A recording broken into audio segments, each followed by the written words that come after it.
Hey everyone, welcome back to the Manzil classes. हम आ चुके हैं आपके लिए अपना स्पेशलाइजेशन पार्ट का एक नया वीडियो लेक्चर लेके।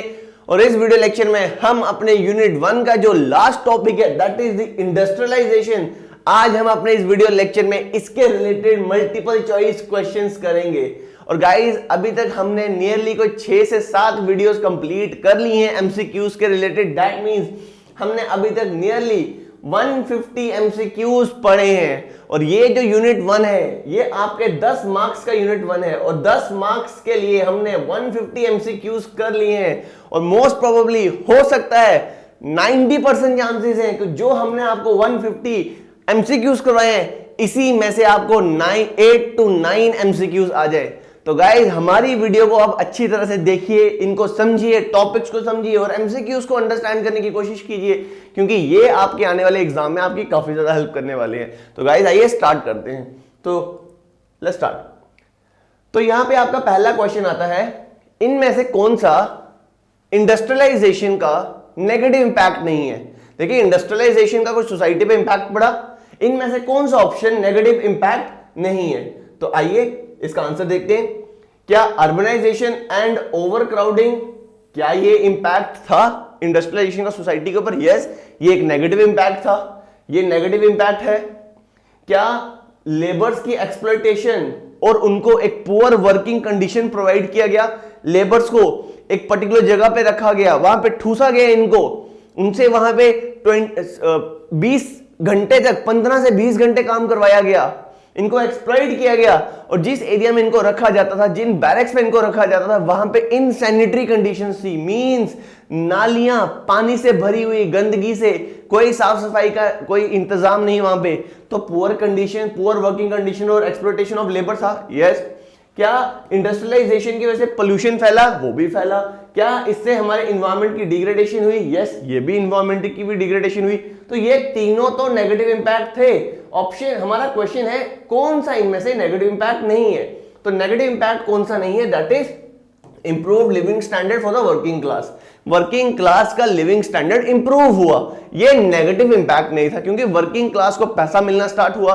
वो लोग जो पहले होमलेस थे, वो लोग जो पहले जॉबलेस थे, उनको काम मिलना स्टार्ट हुआ।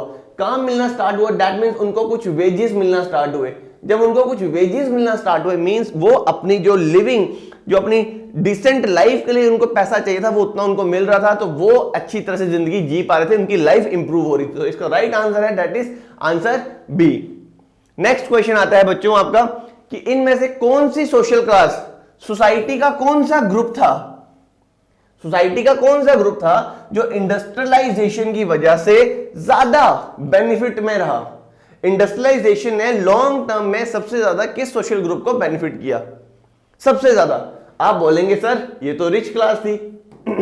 रिच क्लास को ज्यादा बेनिफिट किया, ऑब्वियसली इनको बेनिफिट किया। सर वर्किंग क्लास को किया ही नहीं किया? वर्किंग क्लास बच्चों, इनको तो पुअर कंडीशन, वर्किंग कंडीशन में रखा जाता था, इनकी एक्सप्लॉयटेशन हो रही थी, इनकी थोड़ी सी लिविंग स्टैंडर्ड में इंप्रूवमेंट हुई, पर ज्यादा बेनिफिट नहीं हुआ लॉन्ग टर्म में। क्या पीजेंट्री मींस क्या आपके किसानों को फायदा हुआ? इंडस्ट्रियलाइजेशन की वजह से उनको भी इतना फायदा हुआ नहीं, क्योंकि वो भी एक तरह से लेबर के बीच में आ रहे थे, उनको भी एक्सप्लॉइट किया गया। तो मिडिल क्लास ये वो सोशल ग्रुप है जिसने इंडस्ट्रियलाइजेशन का सबसे ज्यादा फायदा उठाया। अब देखिए, मिडिल क्लास कौन थे? मिडिल क्लास ये लोग वो थे जिन्होंने एजुकेशन अचीव की, एजुकेशन अचीव करके इन्होंने कुछ पर्टिकुलर स्किल्स डेवलप किए। तो मिडिल क्लास एक स्किल्ड वर्कफोर्स के अंदर आ रही थी और इंडस्ट्री में मशीनों पे काम करना था। तो ये मिडिल क्लास जो पढ़े लिखे थे, ये कोई कॉमर्स फील्ड में पढ़े लिखे थे, कोई इंजीनियरिंग फील्ड में पढ़े लिखे थे, कोई डॉक्टर बने, तो इन सबको इस इंडस्ट्रियलाइजेशन का लॉन्ग टर्म में ज्यादा फायदा हुआ। तो right answer is answer B.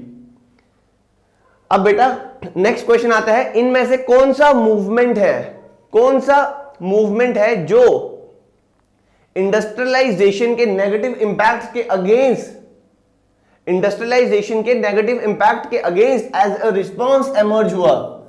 कौन सा मूवमेंट इंडस्ट्रियलाइजेशन के अगेंस्ट एमर्ज हुआ? क्या ये रेनेसांस था? रेनेसांस का मतलब है that is age of enlightenment. यहाँ पे साइंस एंड टेक्नोलॉजी की प्रेवलेंस बढ़ना स्टार्ट हुई। लोगों ने कहा कि हमें साइंस, हमें टेक्नोलॉजी के बेसिस पे सोचना चाहिए, हमें रैशनैलिटी के बेसिस पे सोचना चाहिए, हमें हर चीज के पीछे ट्रुथ फाइंड करना है। लोगों ने अंधविश्वास से बाहर आए, और सब किसकी वजह से? इन्हीं की वजह से इंडस्ट्रियलाइजेशन को और ज्यादा प्रमोट किया गया। ये ऑप्शन तो नहीं हो सकता। क्या एनलाइटनमेंट का मतलब है दैट इज आप अवेयर हुए, आपको पता चला कि आप जो बिलीफ्स को आप मानते आ रहे हैं वो थोड़े सुपरस्टिशियस हैं, वो थोड़े ऑर्थोडॉक्स हैं। आपने उन बिलीफ्स को साइड रखा और न्यू वैल्यूज, न्यू कल्चर को अडॉप्ट करना स्टार्ट किया, और उस न्यू वैल्यूज और कल्चर ने इंडस्ट्रियलाइजेशन को और ज्यादा फेवर किया। ये भी है। और रियलिज्म का मतलब क्या है? रियलिज्म का मतलब है आप व्हाट इज पे विश्वास करते हैं। व्हाट इज का मतलब क्या है? जो है। आप रियलिटी पे विश्वास करते हैं। देखिए, इसके पहले क्या होता था, लोग वो जो वर्ल्ड ऑफ एसेंस का मतलब क्या है? लोग सबसे पहले उस स्पिरिचुअल वर्ल्ड की तरफ ज्यादा देखते थे। आप ऐसा करेंगे तो आपको नरक में जगह मिलेगी, आप ऐसा करेंगे आपको स्वर्ग में जगह मिलेगी, जन्नत मिलेगी या जहन्नुम मिलेगा आपको। लोग पहले इस चीज पे ज्यादा विश्वास करते थे। बट रियलिज्म एक ऐसी आइडियोलॉजी है बेटा जिसके भी साथ इज्म लगा हो। इज्म का मतलब है आइडियोलॉजी। तो रियलिज्म जो रियलिटी में विश्वास करते हैं। तो इन्होंने कहा आप जो सोच रहे हैं, आप जो जी रहे हैं, व्हाट ऑट टू बी में, व्हाट शुड बी, कि हमें क्या करना चाहिए, हमें क्या करना चाहिए ताकि हम अच्छे रह पाए। उसने कहा इससे बाहर आना पड़ेगा। क्या है? व्हाट शुड बी का मतलब है क्या हो सकता है, और व्हाट इज का मतलब क्या है। तो रियलिज्म की फिलॉसफी ने किस पे स्ट्रेस किया कि व्हाट इज पे विश्वास कीजिए।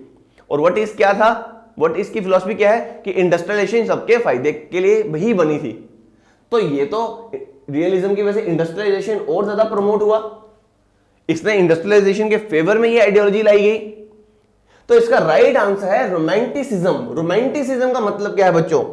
अब आपसे पूछेंगे रोमांटिसिज्म का मतलब। देखिए, रोमांटिसिज्म का मतलब है दैट इज जब लोग देखिए, इंडस्ट्रियलाइजेशन का मतलब क्या है? कहते थे कि पूरी सोसाइटी से बेनिफिट लेगी, पूरी सोसाइटी के भले के लिए इंडस्ट्रियलाइजेशन का फिनोमिना इमर्ज हुआ है।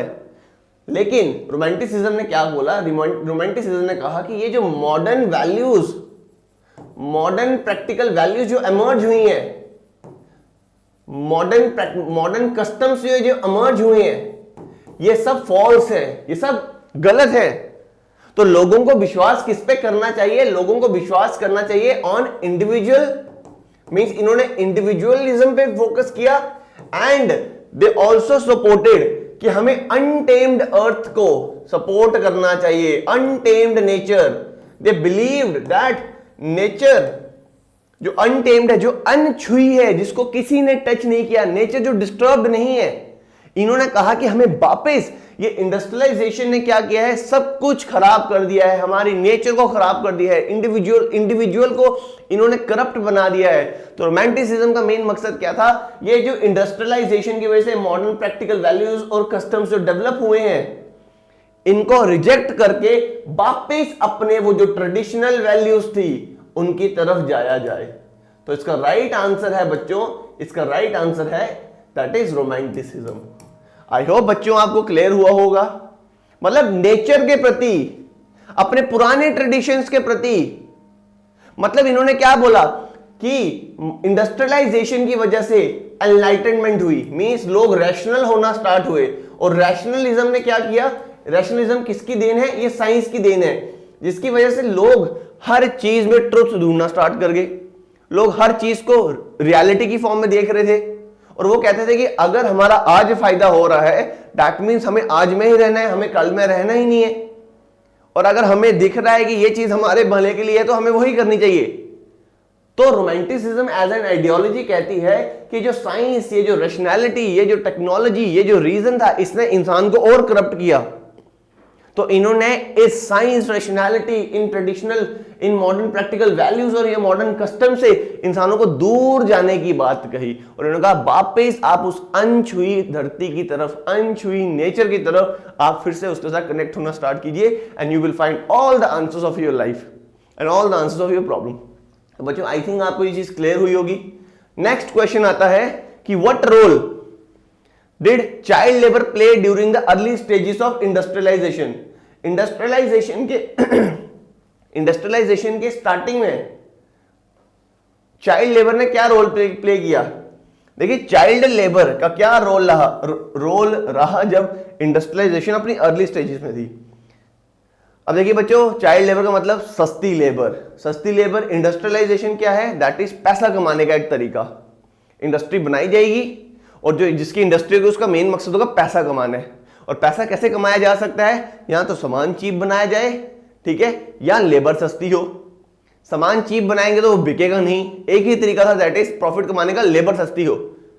एक मैच्योर आदमी काम करने जाएगा, वो डिमांड करेगा, उसको एक्सप्लॉइट इतना नहीं किया जा सकता। बट एक लेबर है, एक बच्चा है, बच्चे को एक्सप्लॉइट करना आसान था या नहीं? तो चाइल्ड लेबर की वजह से चाइल्ड लेबर ने बहुत ज्यादा सपोर्ट किया इंडस्ट्रियलाइजेशन को, because children were values as cheap labour employed in factories. ये माना जाता है कि सस्ते हैं। अगर मुझे किसी इंडस्ट्रियलिस्ट ने एक्वायर करना था, हायर करना था, तो उसको मुझे नियरली 10,000 रुपीज देने पड़ते। बट वहीं पे अगर एक चाइल्ड लेबर हायर किया जाता तो उसको 2 से 2,500 रुपया देके उससे उतना ही काम करवाया जा सकता था जितना मेरे से करवाया जा सकता था। ये 10,000 की ही नहीं बच्चों, आप बोलेंगे ये तो बहुत हाई हो गया। तो आपको क्लियर हुआ कि child labour as a cheap source of cheap labour का काम करते और मैक्सिमम इंडस्ट्रीज यही चाहते थे कि इन बच्चों को इंप्लॉय किया जाए। तो इसका राइट आंसर है आंसर बी।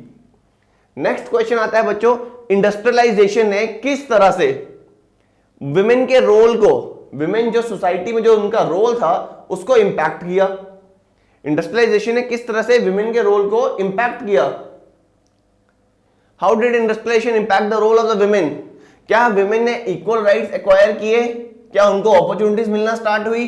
देखिए, स्टार्टिंग के टाइम पे इतनी अपॉर्चुनिटीज नहीं मिली विमेन्स को, क्योंकि विमेन्स को माना जाता था उस टाइम पे। आज ऐसा बिल्कुल भी नहीं है। आज लड़कियां वो सब कर सकती हैं जो एक मेल कर सकता है। लड़कियों में उतनी ही कैपेबिलिटी जितनी मेल में है। यस, इस चीज को हमें एक्नॉलेज करना पड़ेगा। फिजिकल स्ट्रेंथ के मामले में लड़की थोड़ी सी उनको डिसएडवांटेज है गर्ल्स को, बट वहीं पे अगर मेंटल कैपेबिलिटीज की बात की जाए, जो लड़के हैं वो तो जड़ बुद्धि हैं। जड़ बुद्धि का मतलब क्या है? दिमाग कम है। बट वहीं पे जो लड़कियां हैं वो ज्यादा इंटेलेक्चुअल हैं, ज्यादा समझदार हैं। अगर आपकी फैमिली में आपकी बड़ी बहन है और आप उनसे 1 साल ही छोटे हैं, आपकी फैमिली वाले आपकी बड़ी बहन से राय मांगेंगे, आपसे नहीं। Because girls are more rational, they are more समझदार, और वो ज्यादा रियलिटी पे, वो ज्यादा चीजों को ज्यादा पीसफुली तरीके से हैंडल करना जानती हैं। और वहीं पे मेल होगा, वो जल्दी एग्रेसिव हो जाएगा और गलत डिसीजन ले लेगा। तो मेंटल कैपेबिलिटीज में औरतों का कोई मुकाबला नहीं, लड़कियों का कोई मुकाबला नहीं है। तो वहीं पे हम पूछते हैं इंडस्ट्रियलाइजेशन ने किस तरह से विमेन का क्या रोल था सोसाइटी में, उसको ज्यादा उस पर क्या इंपैक्ट डाला? क्या अपॉर्चुनिटीज मिली? नहीं। क्या उनको ज्यादा इंप्लॉय किया जाने लग पड़ा हैवी इंडस्ट्रीज में जहां पे बड़ी बड़ी मशीनें बनाई जाती थी? नहीं, क्योंकि विमेन्स को मानते थे कि physically they are less capable than males. या विमेन की पॉलिटिकल एम्पावरमेंट हुई उस टाइम पे? Obviously not. Industrialization 17th century में स्टार्ट हुई। उस टाइम पे तो विमेन को कोई राइट ही नहीं था, ना इक्वल राइट, ना अपॉर्चुनिटी, ना पॉलिटिकल एम्पावरमेंट। तो इसका राइट आंसर है बच्चों आंसर बी। आंसर बी क्या कहता है? women were confined to domestic roles and faced limited job opportunities।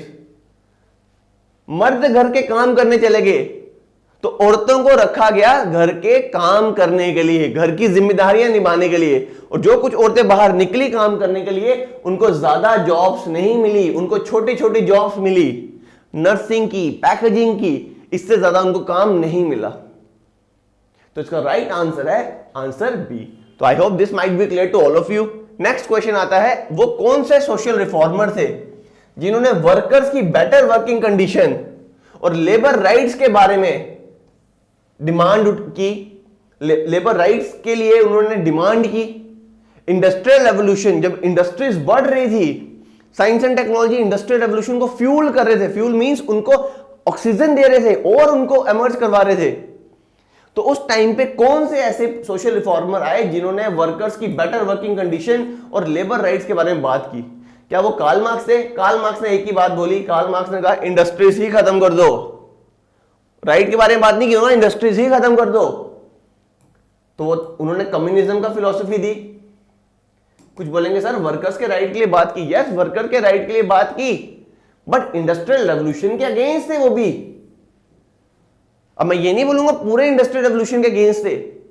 Karl Marx यहां पे कैपिटलिस्ट के अगेंस्ट थे, जिनके पास मीन्स ऑफ प्रोडक्शन था। वो कहते सब छोड़िए, सारी पावर वर्कर्स को दे दो। मतलब वो राइट, वो बेटर वर्किंग कंडीशन के बारे में बात नहीं कर रहे थे, वो बात कर रहे थे रूल ऑफ वर्किंग क्लास, कि कैपिटलिस्ट को हटाया जाए और वर्किंग क्लास के हाथ में सारा रूल दे दिया जाए।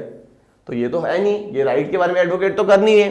एडम स्मिथ कैपिटलिज्म के फादर, जिन्होंने कहा, जिन्होंने एक फिलॉसफी दी थी, एक उनकी बुक थी the wealth of the nation. तो उन्होंने उसमें बताया कि किस तरह से एक नेशन अपनी वेल्थ को बढ़ा सकती है और किस तरह से नेशन अपनी वेल्थ को बढ़ाती है। कॉलोनाइजेशन की वजह से, इंपीरियलाइजेशन की वजह से सब्जुगेट करके किसी भी नेशन को, एक नेशन अपनी वेल्थ को बढ़ा सकती है। तो एडम स्मिथ में इसका राइट आंसर नहीं है। क्या फ्रेडरिक एंजल से? फ्रेडरिक एंजल कौन है बच्चों? अगर जो आप में से यूपीएससी की तैयारी कर रहे थे, केएस की तैयारी कर रहे हैं, उनको पता होगा कि रशियन रेवोल्यूशन जो हुआ, जिसको हम वोल्शेविक रेवोल्यूशन भी कहते हैं, वोल्शेविक रेवोल्यूशन ऑफ 1917, तो उसको लीड किसने किया? उसको लीड किया व्लादिमीर पुतिन नहीं, व्लादिमीर लेनिन। व्लादिमीर लेनिन उनको लीड कर रहे थे, वो लीडर थे। तो उनके राइट हैंड कौन थे? That is Frederick angels. तो इन्होंने सोशलिज्म की बात की, सोशलिस्ट कंट्री बनाई। तो ये भी ऑप्शन नहीं है। तो इसका राइट आंसर है रॉबर्ट ओवेन। रॉबर्ट ओवेन वो सोशल रिफॉर्मर थे जिन्होंने कहा कि इंडस्ट्रियल रेवोल्यूशन बहुत अच्छा है, बहुत जरूरी है, बट कुछ चेंजेस करने की जरूरत है। दैट इज लेबर्स को राइट देने की जरूरत है और इनकी बेटर वर्किंग कंडीशन के लिए काम करने की जरूरत है। तो आई होप बच्चों आपको ये चीज क्लियर हुई होगी। नेक्स्ट क्वेश्चन आता है, which of the following is not long term impact of industrialization on the environment? Environment के ऊपर ऐसा कौन सा इंपैक्ट नहीं पड़ा इंडस्ट्रियलाइजेशन की वजह से? तो बच्चों आपको क्या लगता है, क्या इंपैक्ट नहीं पड़ा हो? क्या इंडस्ट्रियलाइजेशन की वजह से हमारे जंगल नहीं कटे? गलत, कटे, जंगल खाली हो गए। क्या हवा, एयर पोल्यूशन नहीं बढ़ी? तो बोले क्या नहीं है, क्या इंपैक्ट नहीं है? तो ये भी ऑप्शन गलत है। क्या सॉइल इरोजन नहीं हुई? ये भी गलत, सॉइल इरोजन भी हुई है। तो उसका राइट आंसर है दैट इज डी, कि नेचर को प्रिजर्व किया गया। क्या इंडस्ट्रियलाइजेशन ने हमारी नेचर को प्रिजर्व किया है? इवन नेचर को डिस्ट्रॉय किया है इंडस्ट्रियलाइजेशन ने। आज आपको गंदी हवा सांस लेने को मिल रही है, गंदा पानी है, कंटेमिनेटेड वाटर है, आपकी सॉइल पोल्यूट हो चुकी है। वो किसकी वजह से? It is all because of industrialization. और जो लोग आप में से इंडस्ट्रियल एरिया के पास रहते होंगे, वो ज्यादा अच्छी तरह से समझा सकते हैं कि मॉर्निंग में वहां पे हवा की क्या क्वालिटी रहती है। एक पंजेंट सी स्मेल रहती है पूरी हवा में। एंड जो कुछ इंडस्ट्रीज के पास रहते हैं, मॉर्निंग में उनके घर में गाड़ियों के ऊपर एक ब्लैक कलर की लेयर जमी होती है। And what is that? It is a long term impact of industrialization, negative impact. उसका राइट आंसर है दैट इज डी, कि इनमें से कौन सा ऑप्शन नहीं है। अब नेक्स्ट आता है, how did industrialization contribute to the growth of middle class? Middle class की ग्रोथ में किस तरह से इंडस्ट्रियल रेवोल्यूशन ने अपना एक रोल प्ले किया? क्या इंडस्ट्रियल रेवोल्यूशन ने मिडिल क्लास को सपोर्ट किया? क्या मिडिल क्लास सबसे ज्यादा फायदे में रही? तो इसका आंसर है यस, मिडिल क्लास सबसे ज्यादा फायदे में रही है। अब कैसे? How did industrialization contribute to the growth of middle class? Middle class की ग्रोथ में इंडस्ट्रियलाइजेशन ने किस तरह से कंट्रीब्यूट किया? अब मैंने अभी आपको अपने पिछले क्वेश्चन में बताया था, मिडिल क्लास ही वो क्लास थी जिन्होंने एजुकेशन अचीव की, और एजुकेशन अचीव की, इंजीनियर बने, डॉक्टर बने, नर्सिंग का कोर्स किया, बीएससी की इन्होंने, एमएससी की, टेक्नीशियंस का कोर्स किया। तो दे एक्वायर स्किल्स, और जब इन्होंने स्किल्स एक्वायर किए तो दे बिकम स्किल्ड वर्कफोर्स। ये एक स्किल्ड वर्कफोर्स बने, और स्किल्ड वर्कफोर्स की इंडस्ट्री में काफी डिमांड थी। तो स्किल्ड वर्कफोर्स की जब काफी डिमांड थी तो इसकी वजह से हुआ क्या? इसका राइट आंसर है D, by creating demand for skilled workers and professionals. Industrialization ने मिडिल क्लास को किस तरह से इनकी ग्रोथ में हेल्प की? That is by creating the demand for skilled worker. ये स्किल्ड वर्कर कौन है? ये मिडिल क्लास ही है। ये प्रोफेशनल कौन है? डॉक्टर इंजीनियर कौन है? ये मिडिल क्लास ही है। तो they are by creating a demand for more skilled workers and professionals. I hope this might be clear to all of you बच्चों. नेक्स्ट क्वेश्चन आता है, how did industrialization affect family structure and dynamics. Family structure, जो family का structure था, extended family, father mother grandparents के साथ हम रह रहे हैं, इस पूरे स्ट्रक्चर को किस तरह से इंडस्ट्रियलाइजेशन ने इंपैक्ट किया। तो क्या इसका आंसर क्या होगा बच्चों? अब देखिए, क्या इसने एक्सटेंडेड फैमिली, क्या जो हमारी बड़ी बड़ी फैमिली थी उसको सपोर्ट किया? नहीं। क्या हमारी इंटरडिपेंडेंस को बढ़ाया एक दूसरे पे, जो और आत्मनिर्भरता थी हमारी निर्भरता थी, आत्मनिर्भरता नहीं, निर्भरता, हम जो एक दूसरे के ऊपर डिपेंडेंट थे, क्या उसको और स्ट्रेंथन किया? नहीं। लोग घर छोड़ के बाहर जाने लग पड़े, सेल्फ डिपेंडेंट बनने लग पड़े। तो ये भी ऑप्शन गलत है। क्या कोई इंपैक्ट नहीं पड़ा? तो ये तो गलत है, इंपैक्ट पड़ा तो है। क्या fourth option, it encourage family to live in closer proximity to one another, क्या इंडस्ट्रियलाइजेशन की वजह से फैमिलीज और पास आके रहने लग पड़ी? इंडस्ट्रियलाइजेशन, शहरों में इंडस्ट्री सेटअप हुई, लोग बाहर निकले, फैमिलीज दूर होती गई, तो ये ऑप्शन भी नहीं है। तो इसका राइट आंसर बच्चों ऑप्शन बी। इससे क्या हुआ, जो आपकी ट्रेडिशनल फैमिली थी, मीन जॉइंट फैमिली का जो कॉन्सेप्ट था वो डिसइंटीग्रेट हुआ, वो टूटा। मेंबर शहरों की तरफ मूव करने लग पड़े for better working conditions, for better working opportunities, for career opportunities. I hope बच्चों आपको ये क्वेश्चन क्लियर हुआ होगा। नेक्स्ट आता है आपका, which social reform movement emerged in response to negative social impacts of industrialization। Industrialization के अगेंस्ट जो इसके नेगेटिव इंपैक्ट्स थे, इंडस्ट्रियलाइजेशन के जो नेगेटिव इंपैक्ट थे, उसके अगेंस्ट कौन सा सोशल रिफॉर्म मूवमेंट, सोसाइटी को रिफॉर्म करने की बात की, सोसाइटी को रिफॉर्म करने के लिए मूवमेंट स्टार्ट हुआ, वो कौन सा मूवमेंट था? क्या वो सफरेज मूवमेंट था? सफरेज मूवमेंट का मतलब होता है दैट इज वोटिंग राइट की बात की गई। और किनके वोटिंग राइट? विमेन के वोटिंग राइट्स। तो ये ऑब्वियसली ये तो है नहीं। सफरेज का मतलब है विमेन्स के voting right, universal adult franchise, means हर 18 साल का जो व्यक्ति होगा, चाहे वो औरत है, मर्द है, ट्रांसजेंडर, उनको वोटिंग का राइट है। तो सफरेज मूवमेंट का मतलब वोटिंग राइट्स के लिए, ये तो है नहीं। क्या सिविल राइट्स के लिए? डेमोक्रेटिक राइट्स मींस आपको freedom of speech and expression चाहिए, फ्रीडम ऑफ मूवमेंट चाहिए, क्या ये वो सोसाइटी को चेंज करने के लिए मूवमेंट था? ऑब्वियसली ये भी नहीं था। क्या अबॉलिशनिस्ट मूवमेंट था, मींस इंडस्ट्रीज को अबॉलिश कर दिया जाए, खत्म कर दिया जाए? ऑब्वियसली ये भी नहीं था, क्योंकि इंडस्ट्रीज बहुत ज्यादा जरूरी थी हमारे लिए, क्योंकि वो लोगों को नौकरी दे रहे थे, लोगों को एजुकेशन प्रोवाइड कर रहे थे, और लोगों का घर चल रहा था। ये भी मूवमेंट नहीं था। तो लास्ट ऑप्शन है इसका D, that is labour movement. Labour movement start हुआ। क्यों लेबर मूवमेंट? बच्चों आपको मैंने अभी पीछे बताया कि वो ऐसे कौन से सोशल रिफॉर्मर थे जिन्होंने वर्कर्स की बेटर वर्किंग कंडीशन और लेबर राइट्स के बारे में बात की। वो रॉबर्ट ओवन थे। तो मींस बेटर वर्किंग कंडीशन के लिए एक मूवमेंट स्टार्ट हुआ, लेबर राइट्स के लिए एक मूवमेंट स्टार्ट हुआ। वही तो यहां पे क्वेश्चन पूछा जा रहा है आपसे, वो कौन सा मूवमेंट था? That is a labour movement. Labour के बेटर वर्किंग कंडीशन, उनकी बेटर वर्किंग कंडीशंस के लिए एंड लेबर राइट्स के लिए मूवमेंट स्टार्ट हुए कि लेबर्स को भी राइट्स मिलना चाहिए। अब आप बोलेंगे सर लेबर राइट का मतलब क्या है? कि उनको ट्रेड यूनियंस बनाने का हक मिलना चाहिए, कि अगर कोई मैनेजमेंट वर्कर्स के अगेंस्ट काम कर रही है तो इनकी एक यूनियन होनी चाहिए वर्कर्स की, जो अपनी बात को, अपनी डिमांड को मैनेजमेंट के सामने रख सके। तो आई होप बच्चों आपको ये चीज क्लियर हुई होगी। नेक्स्ट आता है, what was one of the consequence of industrialization on urbanization। Urbanization के ऊपर ऐसा कौन सा इंपैक्ट डाला इंडस्ट्रियलाइजेशन ने? क्या इसका ऑप्शन है कि रूरल एरियाज में रैपिड पॉपुलेशन ग्रोथ होना स्टार्ट हुई, या अर्बन एरियाज ज्यादा कम कंजेस्टेड होना स्टार्ट हुए और ज्यादा स्पेशियस होना स्टार्ट हुए, या जो विलेजेस थे, आपके गांव थे, वहां पे ज्यादा इकोनॉमिक एक्टिविटीज होना स्टार्ट हुई, या सिटीज ने सिग्निफिकेंट इन्फ्लक्स ऑफ पीपल देखा, मींस लोग सिटीज से ज्यादा भागने स्टार्ट किए फॉर बेटर एम्प्लॉयमेंट। तो इसका राइट आंसर है दैट इज डी। इसका राइट आंसर है दैट इज डी। मीन जो वर्कर्स थे, आपके लोग थे, बेटर करियर अपॉर्चुनिटीज के लिए शहरों की तरफ भागना स्टार्ट किए, जिसकी वजह से सिटीज में ज्यादा लोग जाना स्टार्ट हुए। आई होप बच्चों आपको ये चीज क्लियर हुई होगी। अब नेक्स्ट क्वेश्चन आपका आता है, which of the following was the negative impact of industrialization on public health. Public health को किस तरह से इंडस्ट्रियलाइजेशन ने इंपैक्ट किया? मींस ऐसा कौन सा नेगेटिव इंपैक्ट है इंडस्ट्रियलाइजेशन का जो हमारी पब्लिक हेल्थ के ऊपर आपको देखने को मिला है?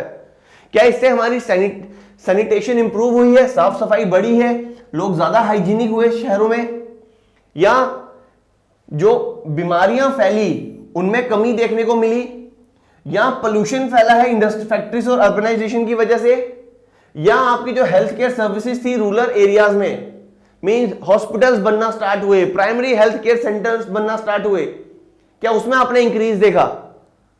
तो बेटा नेगेटिव इंपैक्ट की अगर बात कर रहे हैं, इंडस्ट्रियलाइजेशन का एक सबसे बड़ा नेगेटिव इंपैक्ट क्या है? पोल्यूशन बढ़ा, और जिससे हमारी हेल्थ और ज्यादा खराब होना स्टार्ट हुई। एस्थमा की प्रॉब्लम, आपको सांस लेने में और तकलीफ, ब्रोंचाइटिस की प्रॉब्लम होना स्टार्ट हुई।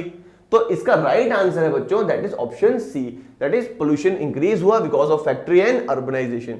आई hope this might be clear to all of you. Next question आता है, how did industrialization contribute to social stratification? अब सोशल स्ट्रेटिफिकेशन को किस तरह से अफेक्ट किया, किस तरह से इंपैक्ट किया इंडस्ट्रियलाइजेशन ने, किस तरह से इंपैक्ट किया सोशल स्ट्रेटिफिकेशन को?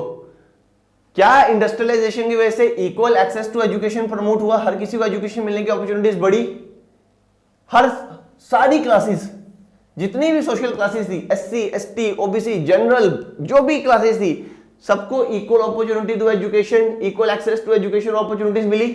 बच्चों ऑब्वियसली नॉट। इंडस्ट्रियलाइजेशन ने उन्हीं को सपोर्ट किया, इंडस्ट्रियलाइजेशन ने उन्हीं को सपोर्ट किया जो पैसे खर्च कर सकते थे अपनी एजुकेशन के लिए। तो जो ये सोशल क्लासेस थी, ये गरीब थी, ये अफोर्ड नहीं कर पाए, तो इनको इक्वल अपॉर्चुनिटी नहीं मिली। इसका आंसर ये तो नहीं हो सकता।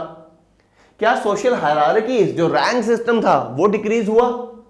क्या क्लास डिस्टिंक्शन खत्म हुई? ऐसा बिल्कुल भी नहीं है। इंडस्ट्रियलाइजेशन ने एक नई तरह की क्लास सिस्टम को क्रिएट किया, और वो क्या था? Rich versus poor. और अगर और एप्रोप्रिएट बात करूं, रिच क्लास, मिडिल क्लास और पुअर क्लास। तो क्या है, सोशल स्ट्रेटिफिकेशन को तो हायरार्की तो मेंटेन रखी ना इसने। यस। क्या इंडस्ट्रियलाइजेशन की वजह से सोशल मोबिलिटी बढ़ी और मेरिटोक्रेसी बढ़ी? सोशल मोबिलिटी बढ़ी। जो इंडस्ट्रियलाइजेशन ने उन्हीं को सपोर्ट किया जो अफोर्ड कर सकते थे। इंडस्ट्रियलाइजेशन की वजह से कुछ लोगों को फायदा हुआ और वही ऊपर उठे हैं, सब नहीं उठे। तो ये ऑप्शन भी नहीं हो सकता। तो सबसे राइट आंसर है इसका दैट इज इंडस्ट्रियलाइजेशन की वजह से वेल्थ में डिस्पैरिटी क्रिएट हुई। वेल्थ में डिस्पैरिटी का मतलब क्या है? अमीर और अमीर होता गया, अमीर और अमीर होता गया, और गरीब और गरीब होता गया। That is income difference create हुआ between rich and the poor. तो इसका राइट आंसर है बच्चों बी। नेक्स्ट क्वेश्चन आता है, which social group was most adversely affected by the negative consequences of industrialization? ऐसी कौन सी सोशल ग्रुप है जिसके ऊपर इंडस्ट्रियलाइजेशन का सबसे ज्यादा नेगेटिव इफेक्ट पड़ा, जिसने सबसे ज्यादा नेगेटिव इफेक्ट फेस किया? बेटा इंडस्ट्रियलाइजेशन में इंडस्ट्री सेटअप हुई, उनको चाहिए था लेबर, तो लेबर वर्किंग क्लास चाहिए थी उनको, और वर्किंग क्लास अवेयर नहीं थी, पढ़ी लिखी नहीं थी। तो उनको इंडस्ट्रीज में जब नौकरी लेने के लिए जो जाते थे, उनको जितनी वो, अगर उनसे 15 घंटे काम करवाया जाता था तो उनको पैसे सिर्फ 5 या 6 घंटे के काम के ही दिए जाते थे। मींस उनके 10 घंटे का पैसा रख लिया जाता था, मींस इनको एक्सप्लॉइट किया जाता था। तो सबसे ज्यादा एक्सप्लॉइट होने वाली क्लास कौन सी है? That is working class. Middle class skilled थी, इंडस्ट्रियलिस्ट तो इनके फेवर में थे कि मिडिल क्लास आएगी, मिडिल क्लास पढ़ी लिखी क्लास होगी तो हमारी इंडस्ट्रियलाइजेशन, हमारी इंडस्ट्री की ग्रोथ के लिए हमें हेल्प करेगी। इनको तो एक्सप्लॉइट नहीं किया। अरिस्टोक्रेसी मींस जिनकी इंडस्ट्री थी वो क्यों एक्सप्लॉइट होंगे? वो भी नहीं। पीजेंट्री तो इंक्लूड ही नहीं है। पीजेंट्री तो फार्मर काम कर रहे थे, वो इंडस्ट्री में आके काम कर रहे थे, अपने खेतों में काम कर रहे थे। सबसे बड़ी क्लास जिसको एक्सप्लॉइट किया गया वो था वर्किंग क्लास।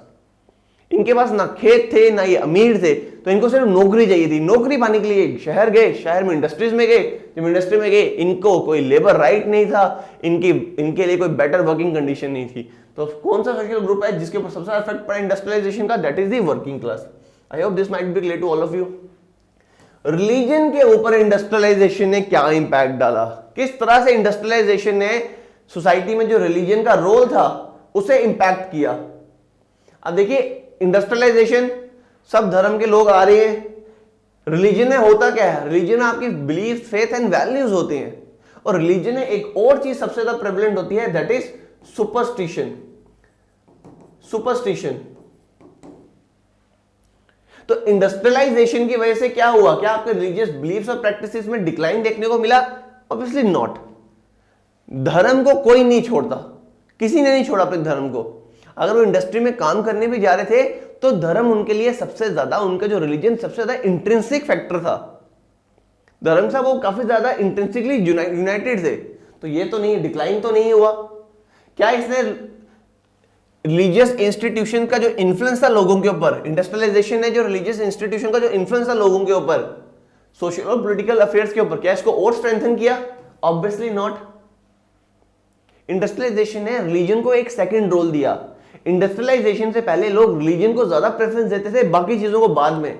पर जब इंडस्ट्रियलाइजेशन हुई, पैसा आया, तो पैसा रिलीजन से ऊपर चला गया। तो इंडस्ट्रियलाइजेशन को ज्यादा सपोर्ट किया जाता था, ज्यादा फेवर, ज्यादा प्रेफरेंस दी जाती थी, ज्यादा इन्फ्लुएंस किया इंडस्ट्रियलाइजेशन ने, ना कि रिलीजियस इंस्टीट्यूशन ने। तो ये ऑप्शन भी नहीं हो सकता बच्चों आपका। क्या कोई इंपैक्ट नहीं डाला इसके ऊपर? ऑब्वियसली नॉट, इंपैक्ट डाला है। तो इसका राइट आंसर है बच्चों ऑप्शन डी। ऑप्शन डी का मतलब क्या है? न्यू। देखिए, जो कुछ ऑर्थोडॉक्स प्रैक्टिसेस थी हमारे रिलीजन के अंदर, जो रिलीजन के अंदर ऑर्थोडॉक्स प्रैक्टिसेस थी, या कुछ जो पंथ थे, सेक्ट का मतलब पंथ, तो जो कुछ पंथ थे या कुछ रिलीजियस मूवमेंट थे, इनका इमर्जेंस देखने को मिला। रिलीजन में ट्रांसफॉर्मेशन लाने के लिए न्यू रिलीजियस मूवमेंट स्टार्ट हुए। जैसे आपको अगर मैं हिंदू धर्म की बात करूं, हिंदू धर्म में स्वामी दयानंद सरस्वती, इन्होंने हिंदू धर्म को रिफॉर्म करने की बात कही। और ज्यादा राजा राम मोहन रॉय सती प्रैक्टिस को खत्म करने की बात कही। सर सैयद अहमद खान, इन्होंने मुस्लिम कम्युनिटी के अंदर उन्होंने कहा कुरान को मानो, होली कुरान को अब मानो। एक हाथ में मुसलमानों के हाथ में, एक हाथ में कुरान होनी चाहिए और एक हाथ में साइंस की बुक होनी चाहिए। मतलब उन्होंने मॉडर्न एजुकेशन को भी preference the along with the religious education. तो उन्होंने ट्रांसफॉर्म करने की बात कही। तो न्यू रिलीजियस मूवमेंट का इमर्जेंस हुआ, जिसने सोसाइटी में जो रिलीजन का रोल था उसको डिक्लाइन करने में, उसको चेंज करने में हेल्प किया। तो आई होप बच्चों आपको ये आंसर क्लियर हुआ होगा। अब नेक्स्ट क्वेश्चन आता है कि इंडस्ट्रियलाइजेशन ने जेंडर रोल को किस तरह से इंपैक्ट किया। सोसाइटी में जो जेंडर रोल था उसको किस तरह से इंडस्ट्रियलाइजेशन ने इंपैक्ट किया। क्या विमेन को इक्वल राइट और अपॉर्चुनिटीज मिली वर्क प्लेस में? क्या विमेन्स को ट्रेडिशनल जो डोमेस्टिक रोल था उसमें ज्यादा इन्वॉल्व कर दिया गया? क्या जेंडर रोल ज्यादा फ्लूइड और इंटरचेंजेबल होना स्टार्ट हुए, या विमेन को वर्कफोर्स से इंटायरली एक्सक्लूड कर दिया गया? तो बच्चों इसका राइट आंसर, अभी हमने पीछे क्वेश्चन किया था जेंडर पे क्या इफेक्ट पड़ा, तो women were relegated to traditional domestic roles while men worked in factories. मतलब ये कहा गया इंडस्ट्रीज में विमेन फिजिकली कैपेबल नहीं है तो वो काम नहीं कर सकते, तो मर्द काम करने चले गए और औरतों को उन्होंने बोला कि आप घर में डोमेस्टिक रोल्स को परफॉर्म कीजिए, देखभाल कीजिए, घर पे बड़े बुजुर्गों की सेवा कीजिए। तो विमेन वर रेलीगेटेड मींस उनको डाल दिया गया कि आपका यही काम है कि आपको डोमेस्टिक काम करने हैं और मेन फैक्ट्री में जाके काम करेंगे। तो बच्चों I hope this might be clear to all of you. अब सोशल मोबिलिटी के ऊपर इंडस्ट्रियलाइजेशन ने किस तरह से इंपैक्ट डाला, तो बच्चों देखिए यहां पे आपको एमसीक्यूज करके एक चीज तो पता चल गई होगी कि जो जो चीजें हमने पढ़ी हैं उन्हीं के रिलेटेड एमसीक्यूज आपके आएंगे। तो अगर आप हमारी वीडियोस को ध्यान से देखेंगे, अगर आप समझने की कोशिश करेंगे, जो स्पेशलाइजेशन का पार्ट मैं आपका ले रहा हूं उसको जो मैं समझाने की कोशिश कर रहा हूं, अगर आप ध्यान से उस कॉन्सेप्ट को समझेंगे तो आपको किसी भी तरह का एमसीक्यू आ जाए, you will be able to do that. तो आपका एमसीक्यू गलत नहीं होने वाला। तो हमारी वीडियोस को डेडिकेटेडली देखिए, सिंसियरली हमारी वीडियोस को देखिए, इवन शेयर भी कीजिए। तो ये आने वाले टाइम पे आपको आपके सुपरवाइजर एग्जामिनेशन डेफिनेटली हेल्प करेगा। ना सिर्फ इनमें, जिन्होंने अगर सोशियोलॉजी का ऑप्शनल भी रखा है उनको भी काफी ज्यादा हेल्प करेगी मेरी वीडियोस, उनके कॉन्सेप्ट क्लियर करने में हेल्प करेगी। तो बच्चे आइए आगे देखते हैं सोशल मोबिलिटी को किस तरह से इंडस्ट्रियलाइजेशन ने इंपैक्ट किया। तो क्या इसने सोशल मोबिलिटी को डिक्रीज किया या इन्होंने सोशल मोबिलिटी को बढ़ाया या सोशल मोबिलिटीज के ऊपर कोई इंपैक्ट नहीं डाला, या social mobility it resulted in social mobility being solely determined by birth right, कि जो जिस कम्युनिटी में पैदा होगा उसी कम्युनिटी के लोगों को ऊपर मूव करने का हक मिलेगा। क्या ऐसा हुआ? बच्चों, इंडस्ट्रियलाइजेशन ने लोगों को एजुकेशन प्रोवाइड की, साइंस एंड टेक्नोलॉजी प्रोवाइड की, जिसकी वजह से लोग स्किल्ड बनना स्टार्ट हुए, और जो स्किल्ड बने उन्हें इंडस्ट्री में बेटर पेइंग जॉब्स मिली, और जिनको बेटर पेइंग जॉब्स मिली वो लोग अपने सोशल हायरार्की में उनकी अपलिफ्टमेंट हुई है। तो इसका राइट आंसर है B, it increase social mobility by providing opportunities for advancement. तो I hope this might be clear to all of you. Next question है, how did industrialisation impact the education system? Education system को किस तरह से industrialisation ने impact किया? क्या इसने हर सोशल क्लास को जो हक था एजुकेशन का, क्या उसको इसने कम किया, बढ़ाया, या इसने जो लिटरेसी रेट है, जो लेबर लिटरेसी रेट को डिक्लाइन किया? क्यों? बिकॉज लेबर की डिमांड थी मार्केट में। या इसने एजुकेशन सिस्टम के ऊपर कोई ज्यादा इंपैक्ट क्रिएट नहीं किया, या इसने जो एजुकेशनल अपॉर्चुनिटीज में डिस्पैरिटीज थी उनको और ज्यादा स्ट्रेंथन किया? तो बच्चों, इसका राइट आंसर क्या होगा? इंडस्ट्रियलाइजेशन की वजह से जिनके पास पैसा था उनको मौका मिला, और जब उनको मौका मिला, एजुकेशन बेसिकली एजुकेशन काफी ज्यादा होलिस्टिक हो गई इस टाइम पे। इंडस्ट्रियलाइजेशन की बैकबोन क्या थी? That is science and technology. तो इंडस्ट्रियलाइजेशन की वजह से क्या हुआ? It led to increase access to education for all social classes. हर सोशल क्लास जिसके पास पैसा था, जो कैपेबल था, उसको एजुकेशन मिली, और वो उस एजुकेशन को अचीव करके अपने सोशल स्ट्रक्चर में काफी ऊपर मूव किया। तो आई होप बच्चों आपको ये चीज क्लियर हुई होगी। And the last questions are, how did socialization impact the role of government in society? Government का क्या रोल रहा? इंडस्ट्रियलाइजेशन ने किस तरह से गवर्नमेंट के रोल, जो सोसाइटी में गवर्नमेंट का एक रोल था, उसको किस तरह से इंपैक्ट किया? क्या गवर्नमेंट इकोनॉमिक एक्टिविटीज में कम इन्वॉल्व होना स्टार्ट हुई? Obviously not. गवर्नमेंट रेगुलेटरी काम कर रही है, रेगुलेट कर रही थी। क्या गवर्नमेंट का सिर्फ फोकस था कि वेल्दी क्लास के इंटरेस्ट को प्रोटेक्ट करें? ऐसा बिल्कुल भी नहीं है। क्या गवर्नमेंट ने अब क्या बोला कि आप लोग इकोनॉमी संभालिए, इंडस्ट्रीज को बोला आप इकोनॉमी संभालिए, हम मिलिट्री एक्सपेंशन करते हैं, हम दुनिया की बाकी कंट्रीज को मिलिटरीली इन्वेड करते हैं, अटैक करके उनको इन्वेड कर लेते हैं? ऑब्वियसली ये भी नहीं है। तो गवर्नमेंट ने क्या किया यहां पे? Government took a more active role in implementing social welfare policies. अब देखिए हुआ क्या बच्चों, इंडस्ट्रियलाइजेशन की वजह से डिस्पैरिटी बढ़ी। जब डिस्पैरिटी बढ़ी, पुअर क्लास उठी, उन्होंने मूवमेंट स्टार्ट किए कि वर्किंग क्लास सारा पैसा खा रही है, हमें कुछ नहीं मिल रहा, हमारी working condition, better working condition हमें प्रोवाइड नहीं हो रही, हमारे राइट्स कुछ नहीं है। तो एक प्रोटेस्ट होने का, एक रेवोल्यूशन होने का खतरा था। तो गवर्नमेंट ने क्या किया? कैपिटलिस्ट क्लास को, जो रिच क्लास थी, उनको टैक्स करके, उनके पैसे का इस्तेमाल करके जो गरीब लोग थे उनके लिए सोशल वेलफेयर पॉलिसीज को बनाना स्टार्ट किया। उनको हॉस्पिटल्स बनाए, उनके लिए सस्ते सरकारी हॉस्पिटल, एजुकेशन स्कूल्स बनाए, उनके लिए क्रचेस बनाई। क्रचेस का मतलब क्या है? जहां पे जो वर्किंग विमेन्स थी, अगर वो काम करने जाएंगे उनके बच्चे क्रच में रहेंगे। तो गवर्नमेंट ने सोशल वेलफेयर स्कीम्स को, पॉलिसीज को इंप्लीमेंट करना स्टार्ट किया। तो इसका राइट आंसर है बच्चों option B. And the last question is, what affect did industrialization have on cultural norms and value? आपके जो कल्चरल नॉर्म्स है, कल्चरल एक्सपेक्टेशंस थी, और कल्चरल जो आपकी वैल्यूज थी, उसको किस तरह से इंडस्ट्रियलाइजेशन ने इंपैक्ट किया? उसको किस तरह से इंडस्ट्रियलाइजेशन ने इंपैक्ट किया? क्या इसने आपकी ट्रेडिशनल प्रैक्टिसेस को और कस्टम्स को प्रिजर्व किया? Obviously not. इंडस्ट्रियलाइजेशन किसकी देन है? इंडस्ट्रियलाइजेशन देन है मॉडर्नाइजेशन की, ग्लोबलाइजेशन की। तो इसकी वजह से हुआ क्या? जो आपका कल्चर है वो डिग्रेड होना स्टार्ट हुआ। तो इसने प्रिजर्व तो किया नहीं। क्या कल्चरल एक्सप्रेशंस और आइडेंटिटीज और ज्यादा डाइवर्सिफाई होना स्टार्ट हुई? Obviously not.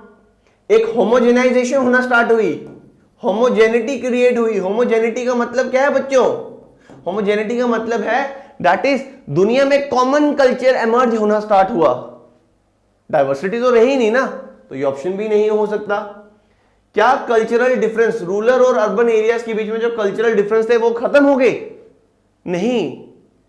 अर्बन एरियाज में इंडस्ट्रियलाइजेशन का सबसे ज्यादा इंपैक्ट पड़ा। लोग ज्यादा मॉडर्न हुए, वहीं पे रूरल एरियाज में ज्यादा इंपैक्ट नहीं पड़ा, वो ज्यादा मॉडर्नाइज नहीं हो पाए। तो वो जो कल्चरल डिफरेंस थे, आज भी आप अपने, अगर आप शहर में रह रहे हैं, आप जम्मू सिटी में, दिल्ली में रह रहे हैं, मुंबई में रह रहे हैं, आपको एक कल्चर अलग दिखेगा। वहीं पे जब आप गांव में जाएंगे, गांव में लोगों का रहने का तरीका, देखिए कल्चर का मतलब क्या है, यहां पे आपको बताऊंगा culture, what is culture. Culture होता है वे ऑफ लाइफ, आपके जिंदगी जीने का तरीका, उसको कल्चर बोलते हैं। आप सुबह उठ के 4 बजे नहाते हैं और 7 बजे ब्रेकफास्ट कर लेते हैं और through out your life time ऐसे ही कर रहे हैं, आपके गांव वाले भी ऐसे ही कर रहे हैं, दैट इज योर कल्चर। आप कुछ डिफरेंट टाइप ऑफ अटायर डाल रहे हैं, कपड़े आपके अलग तरह से हैं, लुंगी डाल के जा रहे हैं, हेड गियर लगा के जा रहे हैं, वो आपका कल्चर है, वे ऑफ लाइफ है। तो कल्चरल डिफरेंसेस एलिमिनेट तो नहीं हुए, तो इसका राइट आंसर है answer B, that is homogenization of culture due to increase globalization. जो ग्लोबलाइजेशन हुआ, बॉर्डरलेस वर्ल्ड बनना स्टार्ट हुआ, लोग और ज्यादा इंटरकनेक्टेड हुए, एक दूसरे कल्चर को समझा, जो ज्यादा अच्छा कल्चर लगा उसको अडॉप्ट करना स्टार्ट किया लोगों ने, जिसकी वजह से आपके कल्चर, जो डिफरेंट कल्चर थे वो खत्म होना स्टार्ट हुए और कल्चर की होमोजेनाइजेशन मींस कल्चर एक होना स्टार्ट हुआ। आज हम आपको जैकेट में पढ़ा रहे हैं, जीन्स में पढ़ा रहे हैं, इसका मतलब क्या है? अगर इंडियन होते तो हम आपको कुर्ते पजामा में पढ़ाते हैं, हम इंडियंस, अगर इंडियन कल्चर अडॉप्ट करके आते तो कुर्ता पजामा में पढ़ाते, बट वेस्टर्न कल्चर की वजह से होमोजेनाइजेशन हो चुकी है। आज वेस्टर्न कंट्रीज में भी आप देखिए, शादी जाएंगे कोट पैंट डाल के जाएंगे, क्यों?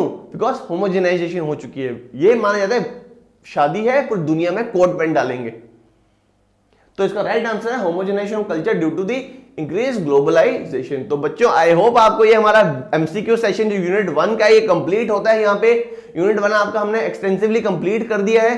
तो अगर आप हमारे यूनिट 1 को ध्यान से देखेंगे तो ऑब्वियसली आपको आने वाले एग्जाम में काफी ज्यादा हेल्प होने वाली है। अगर हमारा वीडियो लेक्चर आपको अच्छा लगा हो तो प्लीज हमारी वीडियो को लाइक करें, हमारे चैनल को सब्सक्राइब करें और ज्यादा से ज्यादा लोगों के बीच में हमारे चैनल के रिगार्डिंग जो अवेयरनेस है उसको फैलाएं, ताकि हम भी ये जो काम कर रहे हैं एक फ्री एजुकेशन का, हम इसे और डेडिकेटेडली और ज्यादा पैशन के साथ और इसको आगे बढ़ा पाएं। तो गाइस, अगर आपको हमारे एफर्ट अच्छे लगे हो, हमारी वीडियो अच्छी लगी हो, हमारे चैनल को सब्सक्राइब कीजिए, मेरी वीडियो को लाइक कीजिए और ज्यादा से ज्यादा शेयर कीजिए। तो सब अपना ध्यान रखें, खूब मेहनत कीजिए, क्योंकि मेहनत करेंगे तो फल उसका जरूर मिलेगा। तो गाइस, आई होप आपको हमारी वीडियो लेक्चर अच्छी लगी हो। हम नेक्स्ट वीडियो में आपके यूनिट 2 के फर्स्ट टॉपिक लेके आएंगे और उसको भी एक्सटेंसिवली पढ़ेंगे और एट द लास्ट हम उसके रिलेटेड एमसीक्यूज भी देखेंगे। तो अगर आपको अच्छा लगा हो हमारा वीडियो लेक्चर तो guys, thank you so much, God bless you all, जय हिंद।